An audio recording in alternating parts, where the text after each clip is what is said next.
بسم اللہ الرحمن الرحیم نحمدہ و نصلی علی رسولہ الکریم۔ اوقات نماز اور جدید سائنس، حصہ سوم، نماز عصر۔ تو نماز عصر اس پر تھوڑا سا روشنی ڈالتے ہیں۔ زمین دو طرح سے چل رہی ہیں، ایک گردش محوری اور دوسری طولانی۔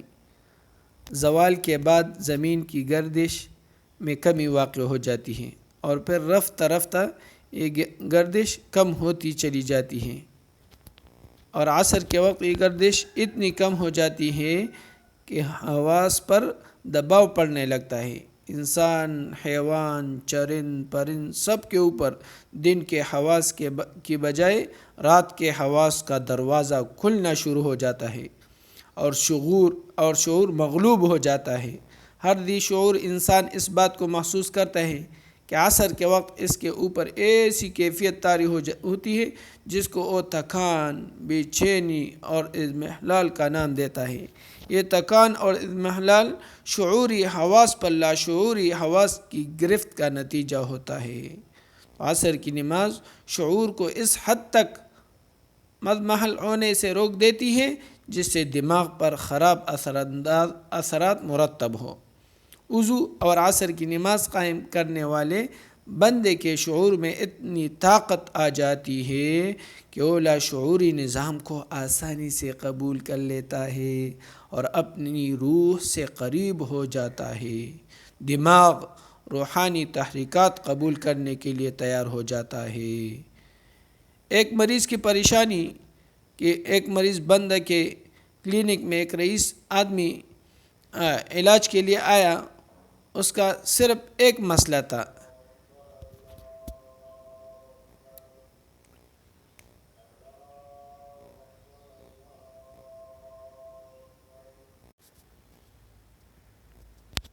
تو بندہ کے کلینک میں ایک رئیس آدمی علاج کے لیے آیا، اس کا صرف ایک مسئلہ تھا کہ عصر کے وقت سے دماغی دباؤ، بے چینی اور بے سکونی شروع ہو جاتی ہے جو پھر مسلسل بڑھتی ہے اور کچھ عرصہ رہنے کے بعد مغرب کے بعد کم ہونا شروع ہو جاتی ہے۔ بندہ نے انہیں کچھ ادویات دی اور درود شریف کی کثرت سے پڑھنے کا کہا۔ مریض حیرت انگیز طریقے سے صحت یاب ہو گیا۔ تو نماز عصر کے بعد عورات کی وجہ، جس طرح حدیث پاک کا مفہوم بھی ہے کہ جو صبح کی نماز کے بعد اور عصر کی نماز کے بعد مجھے یاد کرتا ہے تو درمیانی وقت میں اس کے لیے کیا بن جاتا ہوں؟ ضامن بن جاتا ہوں۔ تو نماز عصر کے بعد کچھ دیر ذکر و تسبیح کی جاتی ہے جو کہ شرعی حکم ہے، اور پھر دعا کی جاتی ہے۔ اس کی وجہ یہی ہے کہ ان اذکار اور وظائف کی نورانی شعاعیں اور لہریں اس خطرناک اثر پر غالب آ جاتی ہیں جو زمین کی حرکت سے پیدا ہوتا ہے۔ اولیاء اللہ کا معمول کیا ہے؟ اولیاء کرام کے معمولات میں یہ بات ملتی ہے کہ وہ عصر سے مغرب تک مسلسل ذکر و اذکار اور وظائف میں مشغول رہتے ہیں۔ اس کی سائنسی وجہ یہی ہے جو پہلے بیان ہو گئی کہ زمین کی گردش محوری اور طولانی کے اثرات سے وہ حضرات ذکر و اذکار کے ذریعے محفوظ رہتے تھے۔ تو اللہ رب العزت ہماری بھی حفاظت فرمائے ہر قسم کے شرور سے، چاہے وہ انسی ہو، چاہے جنی ہو، چاہے جو قسم بھی ہو، اللہ رب العزت ہماری بھی حفاظت فرمائے اور ان حضرات کے نقش قدم پر چلنے کی توفیق عطا فرما دے جو اللہ رب العزت کے قریب ہے۔